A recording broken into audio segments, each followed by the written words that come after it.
Some 15 billion rand of pension fund benefits accumulated over years await collection. The Financial Services Board, which regulates over 5,000 retirement funds, says it's putting pressure on pension funds and their trustees to do more to try and track down the beneficiaries of these unclaimed funds. The FSB says it's formulating proposals that seek to create a more effective way of tracking beneficiaries of unclaimed funds. A national database of unclaimed benefits could be one of the solutions. Earlier this year, personnel firm Teba reached out to miners who had worked between 1970 and 1990, asking them or their beneficiaries to get in touch to claim their pension benefits. The company identified 200,000 potential beneficiaries, but could only readily identify 30,000 people's whereabouts. It says the current tracking system is just not working, which means families in dire need of funds who are eligible are not getting what's due to them. Well, joining me in studio now to talk further about this issue is Takalani Lukhai-mane. She's a manager in the pension funds department at the FSB. Thank you very much for joining us. Thank you.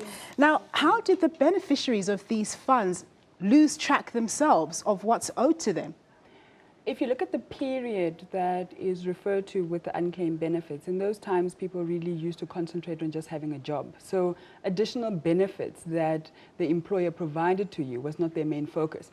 So when people leave their job, they only used to focus on, let me get my last pay, and they didn't really realize that there were additional benefits that were there. There were also structural issues that that contributed to the situation as well. Some funds used to want you to only come and get your money when you retired. So when the person left, whether they were 30, whether they were 35, it didn't matter. They were then just told that they must come back when they're 65. So they lost track of whether they had the money or not, and they would go and get another job, and they would then move forward. So it was possible, people weren't aware of additional benefits in their workplace. Now, what sort of tracking processes have pension funds actually been using to try and find beneficiaries? Lots of funds are using tracing agents. They are well-known tracing agents in the industry that we're in now.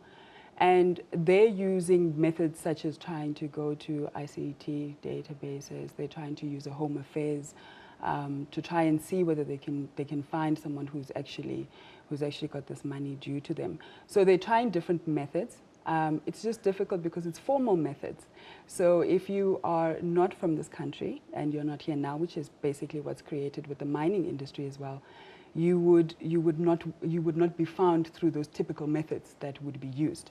So trying to go through a credit check, for instance, or trying to go to those agencies that would have someone who's using their ID or they can try and track them, that wouldn't work for someone who is, for instance, in Lesotho or Botswana, which was the mining industry's problem, is that they had a lot of migrant labor. Clearly that process of tracking people is not working, so where do you come in as the FSB? At the moment, we're facilitating members trying to get to a pension fund. So if you know your employer, if you know where you were working, then we will try and track down that pension fund, and we will then go to that administrator and say this person is looking for their benefit. But we're looking towards doing a national database and having all this information readily available. But at the moment that is still being worked at, and it will be early next year that we're hoping that we can launch having a central database. But at the moment we're facilitating that process. So anybody can come to our office and we will put them in touch with the correct pension fund for them to try and track their money. All right.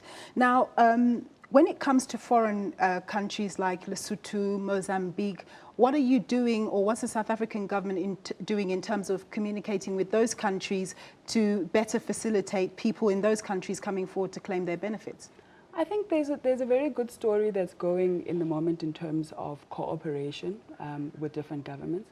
I know that funds that know that they have got these unclaimed benefits have sat in workshops to try and determine how they can better facilitate communication, how they can better facilitate when they arrive in those countries, can they try and have a central point of communication for those people that they're trying to find.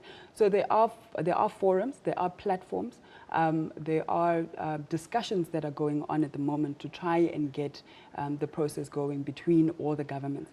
And it's amazing how much work is actually going into it, and it's very encouraging in terms of the fact that people are coming forward.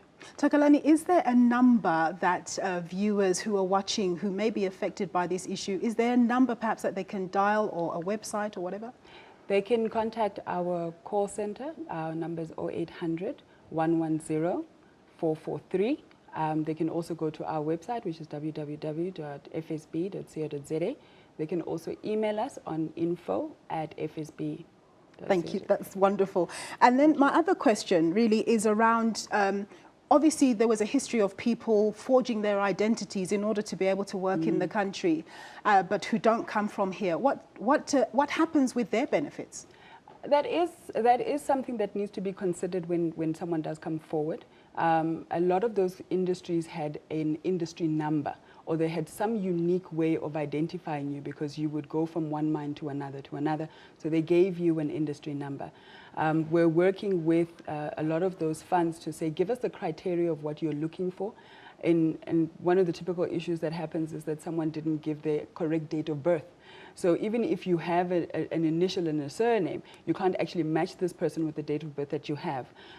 They have agreed that they will work on criteria such as an industry number to try and identify the person. But if you can prove that you actually work there, which is another problem, because it's really the majority of the issues are from such a long time ago that people have lost documentation.